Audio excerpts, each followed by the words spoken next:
Okay, shalom everyone. Welcome to Coffee and Connection week 48. Hanukkah Sameach to all of you. I'm so happy to be here with all of you. We actually just finished lighting like a second ago because we were at a family Hanukkah party and we got back crazy late. And so I was like, it was mamish like down to the moment. Like I turned this on before we finally got everything going. And I was like, okay. And we like actually started lighting at 10 o'clock. I was like, okay, we have 5 minutes, right, until we usually get everything going.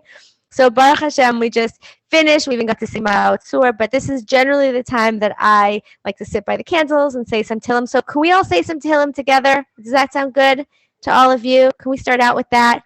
I see some people here on the screen. Can we say one parak of Tehillim together? That would make me so happy. Yes? Okay, so let's do Kuf, Lamed Aleph, because that's always a good one to do together. And you can say it with me. Where are we? Not Kuf, Lamed Aleph. What am I thinking? Kuf, Kaf Aleph. Thank you. Okay, here we go. שיר למעלות אשא עיני אל ההרים מאין יבוא עזרי. עזרי מעם אדוני עושה שמיים וארץ. אל ייתן למות רגליך, אל ינום שומרך. הנה לא ינום ולא ישן שומר ישראל. אדוני שומרך, אדוני צלך על יד ימינך. יומם השמש לא יכך וירח בלילה. אדוני ישמרך מכל רע, ישמור את נפשך. Adonai yishmar tzedcha uvoecha me'ata ve'ad olam. Thank you. Okay, so what a perfect Tehillim to just start out with and to bring Hanukkah in with, because it really is such a it's really so much about what Hanukkah is, right? This idea that Hashem is always taking care of us and He's there for us. He doesn't sleep. He's always awake. He's always watching out for us. And it's an amazing story as you listen. I just, on our way to Beit Shemesh, on the way there, we listened to one kid's CD that they got in school. On the way back, we listened to another CD. It's the only place I have a CD player anymore. Like, I don't even own a CD player anymore. My computers don't have CD players, but in the car we have one. So, and both of them were sharing the stories of Hanukkah, and there's so many like really just sad, horrible stories that we talk about in Hanukkah. My daughters think, can we change this? It's so sad. It's so sad. And it's an amazing thing for us to be able to listen to those stories and see the meaning behind it and be able to recognize the end of the story, to be able to realize that Hashem was taking care of us and He is taking care of us, and to look for Hashem's hand and see Hashem's hand. And that is definitely one of the big messages that we have of Hanukkah, knowing that even in the darkness, even in, although it doesn't feel like winter here, I don't know about wherever you guys are, although I see 3 people on the top of my screen who probably are in warm weather right now. So with me in the warm weather in one way or another, right? Whether you're in Israel or on the West Coast. But it's even in the darkness of what is generally winter at this time of year, Hashem is there. He's taking care of us. And please God, we should always see that in a revealed way. So there's so many. I was thinking today about all the different messages of Hanukkah and how they really relate to ourselves today in our modern life, in our relationships, in building our homes. There's so many messages that we can pick up on. There's so many things that we could say, wow, this just tells me so much about how to live today. What as we're keeping Hanukkah by Mahem Bazman Hazeh, right? It's not just something that, like the song, we one for each night to remind us of, days long ago, right? It's not just something that happened long ago. It's something that's happening now. It's something that continues to happen. That Hashem is still doing miracles for us and taking care of us. And so when we keep any holiday, we're meant to say, okay, what does this bring to my life today? And I want to touch on a few different ideas. Maybe one of them we'll save for next week's call. And the first thing that I wanted to share about what's so fascinating and so important for us to really reflect on is really when in the beginning, right? How things got started. What was the issue? What were they really fighting about? Who were they actually fighting?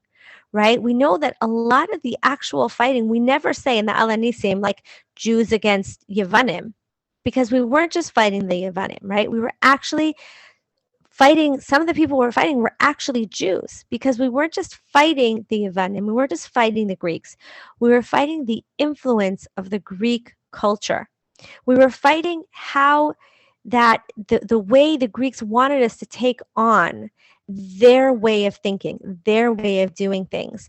And it was just it's amazing how, like, no matter how you learn about Greek culture, right, the way that was talking on the CD for 5-year-olds was the same way that, like, I remember learning it in like 11th grade history, right? Sparta and Athens, right, which is here is like, I don't remember how they say Sparta, but then it's Atuna, right? I always think that's funny. I don't know why. So these different ideas of Greek culture, and what was the Greek culture? What was it so based on that we as Jews need to fight so strongly? Well, Greek culture was very based on the externals, very based on, the way a person looked.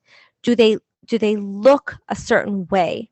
Do they give a certain perception, right? It was all about the body itself, not about what was going on inside the body as much as what was on the outside, right? What are you portraying to the world? Are people going to look at you and see strength or beauty, right? And this is my own little chiddush here. I say this is why we eat fried food on Hanukkah, because we're kind of being like against that like Greek culture idea of like we have to have the perfect body, right? I still haven't had a sufgaria, but that idea of like, no, we can eat not fried foods, maybe not every day, but we can eat them because we don't have to only focus on our bodies, right? So there is like this idea of not just getting lost on that, and we know that culture is still very prevalent today in our own society. How does that show up in our relationships? How does that Greek culture, that focus on beauty and the externals, how does that show up in our own lives? I think in many ways it shows up in many ways in our relationships, very much in the expectations that we have when we get married, when we are married, when we're living our lives, about how we think we are supposed to look, how we think things should be, right? The perfect image that we believe we need to give out into the world. And this is it feels like it's only getting worse. First there was Facebook, and now there's Instagram and Snapchat, and it's like more and more and more this like, you have to be the perfect picture.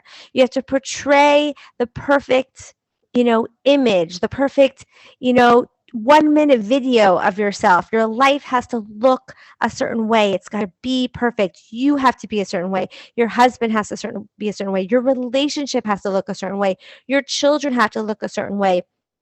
And we can get so caught up in that like belief that things should look perfect and even be perfect, that first of all, when things are not perfect, as they're not going to be, I'm not even going to whisper that. Let's say that out loud. Things are not going to be perfect because no one is perfect. No relationship is perfect. There is no such thing as perfect in this world except for Hashem.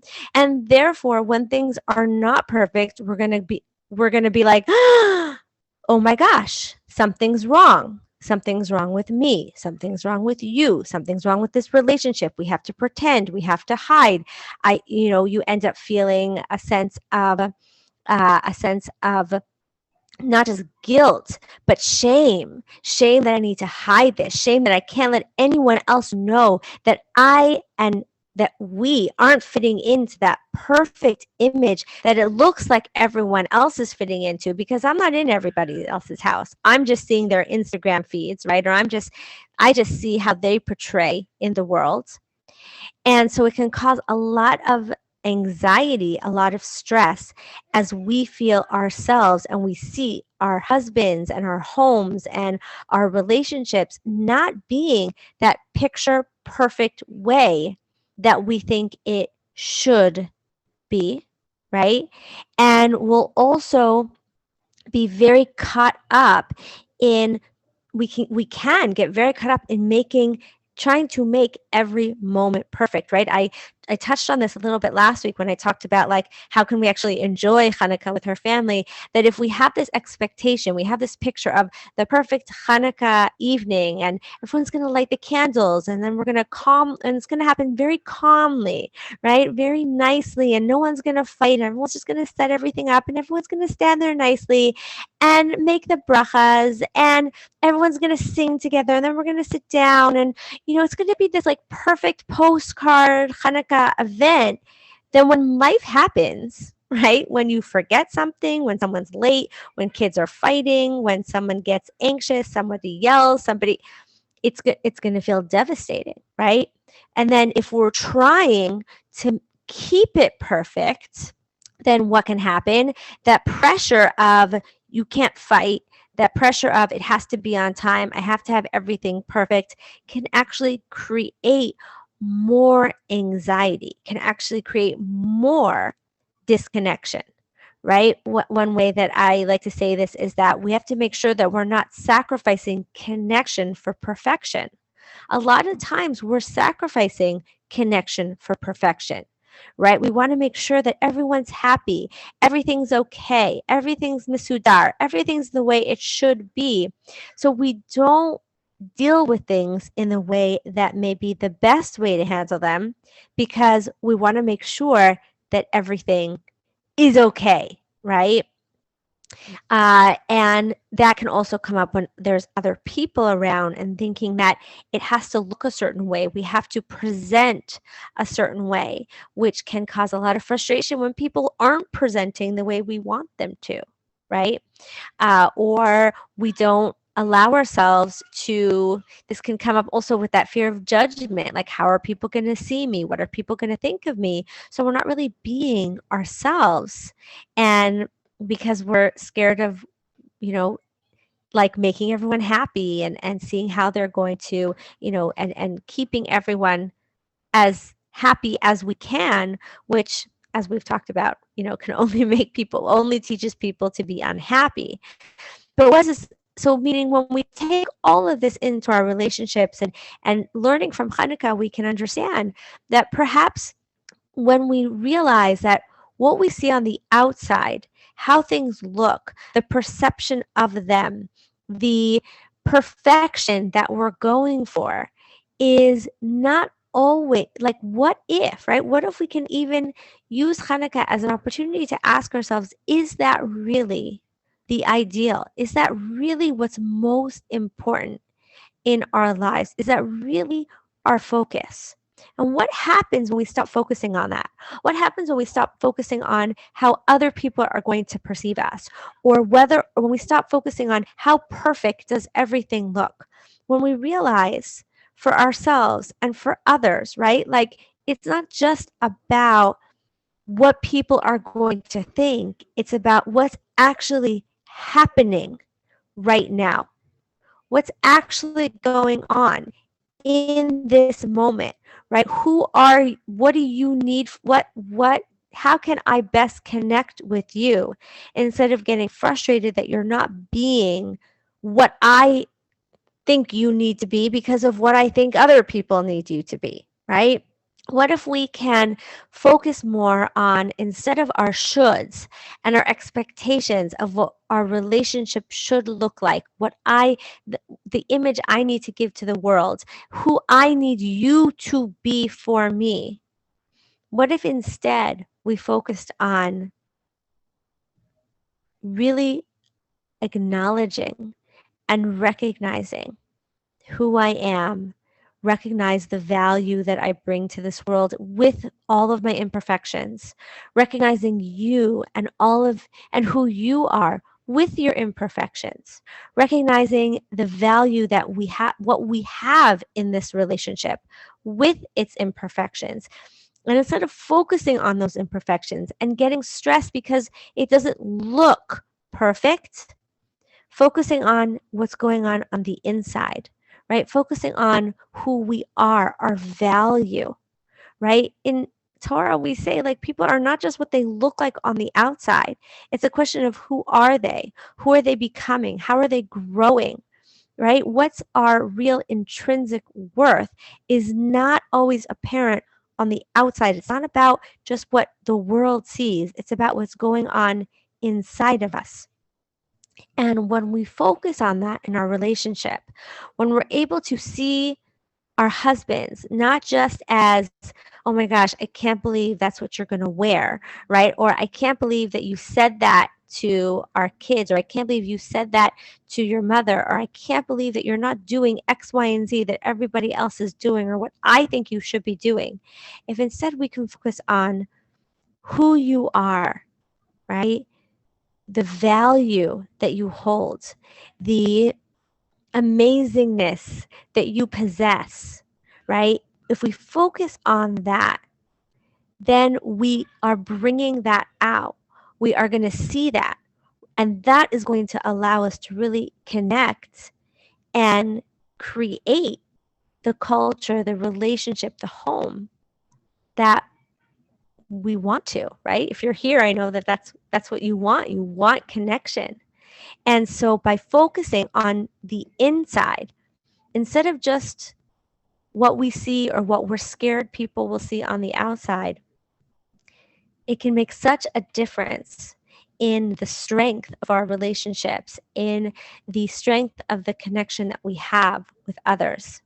I want to start a movement of like letting go of this, like, belief that everyone needs to, like, we always need to present perfectly, right? Because life isn't perfect, right? But we grow up like either reading books or watching shows or listening to Shurim where everything sounds like it's just always so perfect. You know how many takes it takes to put together one 30-minute episode, right? Life doesn't work that way. We don't get scripts or do-overs or editing or any of that.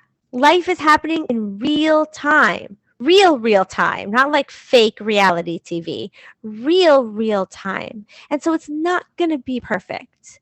I'm not going to be perfect. You're not going to be perfect. Our husbands aren't going to be perfect. Our lives, our relationships, they're not going to be. Life is not a Greek stage, right, of perfection. Life is real. Life has those imperfections, and I'm going to invite us all for the next, depending on where you are. I mean, there's still at least 7 days left of Hanukkah, right?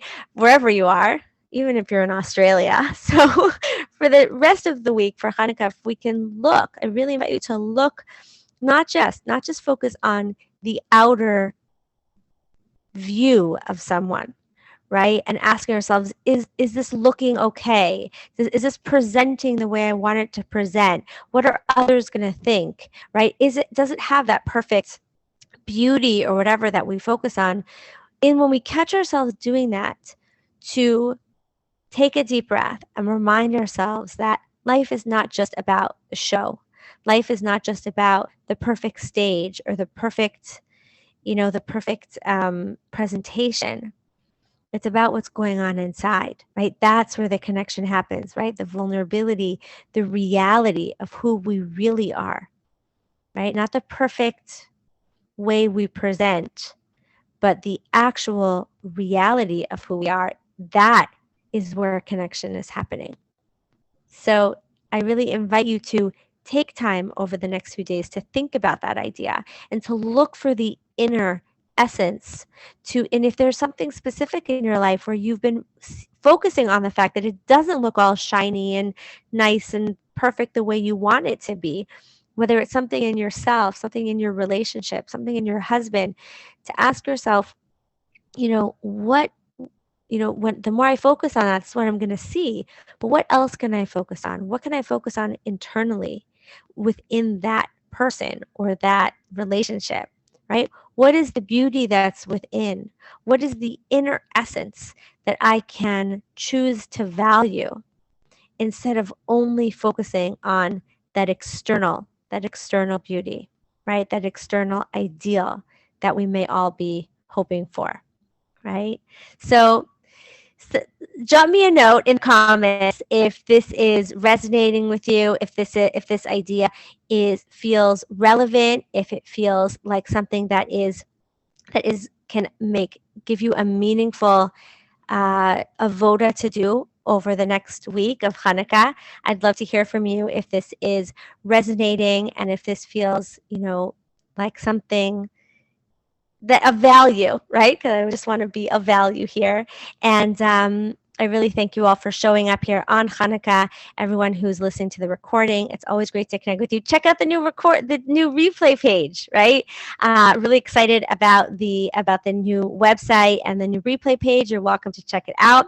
Thank you for all the comments that I'm getting here. A lot of them are private, but thank you, and you're very welcome. And Bezrat Hashem, there are other ideas that we could definitely talk about, and we will share them. I'll discuss them more next week. And again, if anyone has, I'm still, want to make sure that last week I sent out an email. If anyone has any questions, please don't hesitate to hit reply to that email or any others and send me your questions so that I can really get a really good idea of what more, right? What more I can offer? What is the pieces of value that I can present for all of you and answer those questions so that you can really get your questions answered and feel that you have the tools that you need to continue on this journey. So thank you all for joining me. Hanukkah Sameach. I hope you all enjoy your time together with your family, your time together with your feeling that connection with Hashem that we get to have on Hanukkah as we can connect to our inner essence, who we are, right? And really feel the connection that we have to Hashem, because when we are connected to our inner selves and not just on that perfect shell that we would like to present as, right? When we can focus on who we really are inside, that's where we really get to connect and feel the connection that we really already have with Hashem, the amazingness that we already are, the I am enough that allows us to then really grow and step into allowing this next season, which is so dark and usually not a time for growth, for it to actually be one of growth. And I'll just share, because I can't not share this idea. I just love it so much that when we look back at Nevi'im Achronim, at Haggai and Zechariah, we know that we learned from there that they actually started building the Beis Hamikdash, the second Beis Hamikdash, on Kaf Hei Kislev, right? That's one of the reasons the Maccabim chose that date for Hanukkah, right? I know you've heard me say this before, Lior, but I just love this idea that they started building the Beis Hamikdash on Kaf Hei Kislev. Why? Okay, today it was beautiful. You could start building a Beis Hamikdash. Usually you are not building a Beis Hamikdash in the middle of the winter. So why did they do that? Because they wanted everyone to know that even in the time of darkness, in a time of darkness, whether it's because it's dark in the year, because it's cold, or because it's the darkness of exile, that Hashem is taking care of us. That was their message to the people. Hashem is with you. Just do what you need to do. Build in your life, whether we're physically building the Beit HaMikdash, Be'ezrat Hashem b'mhera b'yameinu, or we are spiritually building the Beit HaMikdash, or we are building our own mini mikdashes, which is our own homes. We can use this period of time, this darkness, to be able to do that. And I bless us that we should all be able to continue doing that together. And as we do that, right, until next week, may we all be blessed to live, love, and be loved with all our hearts. Hanukkah Sameach.